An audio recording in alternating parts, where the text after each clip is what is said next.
ನಮ್ಮೆಲ್ಲ ಶಾಸಕರು ಇವರೆಲ್ಲರ ನನ್ನ ವಿರೋಧ ಪಕ್ಷದ ಸ್ನೇಹಿತರ ಆಶೀರ್ವಾದದಿಂದ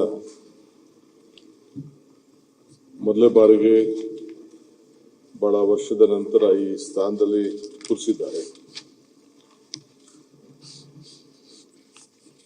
ಇವತ್ತು ನಮ್ಮ ಅಶೋಕ್ ಹೇಳ್ದಂಗೆ ಇದು ನಮ್ಮ ಹೊಸ ಸರ್ಕಾರಕ್ಕೆ ಸಂತೋಷವಾದಂಥ ದಿನ. ನನಗೆ ವೈಯಕ್ತಿಕವಾಗಿ ಬಹಳ ಅತಿ ದುಃಖವಾದಂಥ ದಿನ. ಹುಟ್ಟುವಾಗ ಮಗು ಅಳ್ತಾ ಇರ್ತದೆ, ಸಮಾಜ ಬಹಳ ಸಂತೋಷ ಪಡ್ತದೆ. ಆ ಮಗು ಸಾಧನೆ ಮಾಡಿ ಸತ್ತಾಗ ಮಗು ಸಂತೋಷವಾಗಿರ್ತದೆ, ಸಮಾಜ ಅಳ್ತಾ ಇರ್ತದೆ. ಈ ಮಧ್ಯದಲ್ಲಿ ಸಾವಿನ ಯಜಮಾನ ಭಗವಂತ. ಈತ ಜಗತ್ತಿಗೆ ಒಂದು ದೊಡ್ಡ ತೋಟಗಾರವನ್ನೇ ಮಾಡಿದ್ದಾನೆ. ಇವತ್ತು ನಾವು ಆ ತೋಟದಲ್ಲಿ ನಮ್ಮ ಬೀಜಗಳನ್ನು ಬಿತ್ತಿ ಪ್ರತಿಯೊಬ್ಬರ ಜೀವನ ಅದರ ಸ್ವಭಾವ ತಕ್ಕಂತೆ ಬೆಳೆಸ್ಕೊಂಡು ಕೊನೆಯ ದಿನ ಸಾವಿನ ರೂಪದಲ್ಲಿ ನಾವು ಕರ್ಕೊಂಡು ಹೋಗ್ತಾ ಇದ್ದೇವೆ. ನನಗೆ ಇವತ್ತು ಬಹಳ ಮನಸ್ಸಿಗೆ ಸಂತೋಷದ ಜೊತೆಯಲ್ಲಿ ಅತಿ ಹೆಚ್ಚು ನೋವು ಕೂಡ ಆಗ್ತಾ ಇದೆ. ಎಲ್ಲ ನನ್ನ ಸ್ನೇಹಿತರಿಗೆಲ್ಲ ಕೂಡ ಅರಿವಿದೆ. ಇವತ್ತು ನನ್ನ ಮಿತ್ರರಾದಂಥ ಸುಧಾಕರ್ ಅವರು ನನ್ನ ಆತ್ಮೀಯ ಗೆಳೆಯರಾಗಿದ್ದರು. ನನ್ನ ವಯಸ್ಸೇ,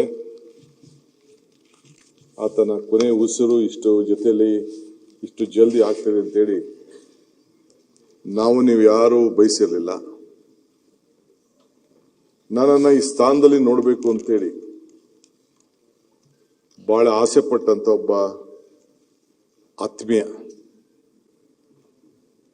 ನಾನೇನಾಗದೇ ಇರೋದು ಚಿಂತೆ ಇಲ್ಲ, ನಿನ್ನ ಸಂಪುಟದಲ್ಲಿ ನಾನು ಮಂತ್ರಿ ಆಗದೇ ಇರೋದು ಚಿಂತೆ ಇಲ್ಲ, ನಿನ್ನನ್ನು ಈ ಸ್ಥಾನದಲ್ಲಿ ನೋಡಬೇಕು ಅಂತೇಳಿ ಎಲ್ಲರ ನನ್ನ ಸ್ನೇಹಿತರ ಮಧ್ಯೆ ಮಾತಾಡ್ತಾ ಇದ್ದಿದ್ದು ಎಲ್ಲ ನನ್ನ ಆತ್ಮೀಯರೆಲ್ಲ ಕೂಡ ಅರಿವಿದೆ. ಪ್ರೀತಿಯನ್ನು ಕೂಡ ನಾವು ಒಪ್ಕೊಳ್ಳೇಬೇಕು, ಗೆಳೆತನವನ್ನು ಕೂಡ ನಾವು ಒಪ್ಕೊಳ್ಳೇಬೇಕು, ಸಾವನ್ನು ಕೂಡ ನಾವು ಸ್ವಾಗತಿಸಬೇಕು. ಇದು ನಮ್ಮ ಹಿರಿಯರು ಹೇಳ್ತಾರೆ. ಗೆಳೆಯ ಸುಧಾಕರ್ ಅವರ ವಿಚಾರದಲ್ಲಿ ನಾನು ಅವರ ಸಾವು, ಆ ಒಂದು ತಿಂಗಳ ಆತನ ಬದುಕಿನಲ್ಲಿ ಮಾಡಿದಂತ ಹೋರಾಟ,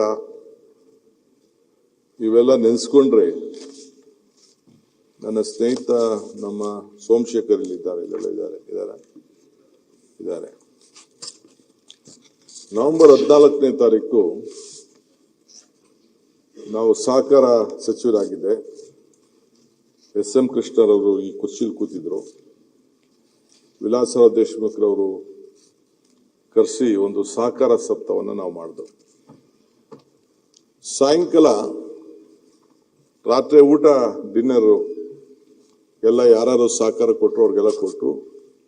ಆ ಜವಾಬ್ದಾರಿಯನ್ನ ನಮ್ಮ ಸೋಮಶೇಖರ್ಗೆ ಕೊಟ್ಟಿದ್ದೆ. ಇದೇ ನಮ್ಮ ಅಟ್ರಿ ಹೋಟೆಲ್ನಲ್ಲಿ ಒಬ್ಬ ಮುದ್ದೂರ್ ಅಂತ ಒಬ್ಬ ನಮ್ಮ ಅಧಿಕಾರಿ, ಅಡಿಷನಲ್ ರಿಜಿಸ್ಟರ್ ಆಫ್ ಕೋಆಪರೇಟಿವ್ಸ್, ಆತ 11 ಗಂಟೆ ರಾತ್ರಿ ಊಟ ಆದ್ಮೇಲೆ ನನ್ನ ಕುಂಡಿಸ್ಕೊಂಡು, ನಾನು ಅದು ಬೆಳಗ್ಗೆ ಕೆಲವು ವಿಚಾರಗಳನ್ನು ಮಾತಾಡಿದ್ದೆ ಅಸೆಂಬ್ಲಿಯಲ್ಲಿ, ಇದರಲ್ಲಿ ಮೀಟಿಂಗ್ನಲ್ಲಿ, ನನ್ನ ಕುಂಡಿಸ್ಕೊಂಡು ನಿಮ್ಗೇನೋ ಕೆಲವೊಂದು ವಿಚಾರವನ್ನು ನಾನು ಹೇಳಬೇಕಾಗಿದೆ ಅಂತೇಳಿ ಕುಂಡಿಸ್ಕೊಂಡು ಹೇಳ್ದ. ಏನು ಹೇಳಪ್ಪ ಅಂತ ಹೇಳಿದೆ. ಬಹಳ ಹಿರಿಯ ಆಫೀಸರ್.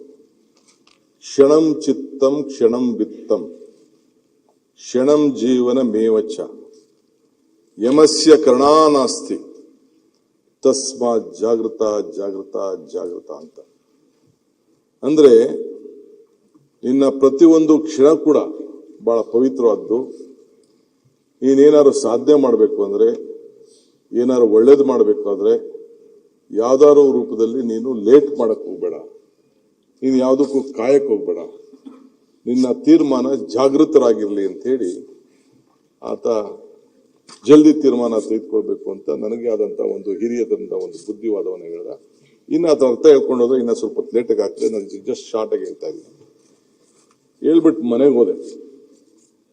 ಮನೆಗೆ ಹೋಗಿ ಬೆಳಗ್ಗೆ 6:15 ಗಂಟೆ ನನ್ನ ಜೊತೆ ಅವತ್ತಿಂದ ಕೂಡ ಸುಮಾರು ಒಂದು 35 ವರ್ಷದಿಂದ ವಿಶ್ವನಾಥ್ ರೆಡ್ಡಿ ಅವರು ಅಂತ ಒಬ್ಬ ಇಲ್ಲಿದ್ದಾರೆ, ನನ್ನ ಸ್ಪೆಷಲ್ ಆಫೀಸರು, OST ಎಲ್ಲ ಇದ್ದಾರೆ, ಅಡ್ವೈಸರ್ ಎಲ್ಲ ಆಗಿದ್ದಾರೆ, ಆಗ PS ಆಗಿದ್ರು. ಅವ್ರು ನನಗೆ ಫೋನ್ ಮಾಡಿದ್ರು.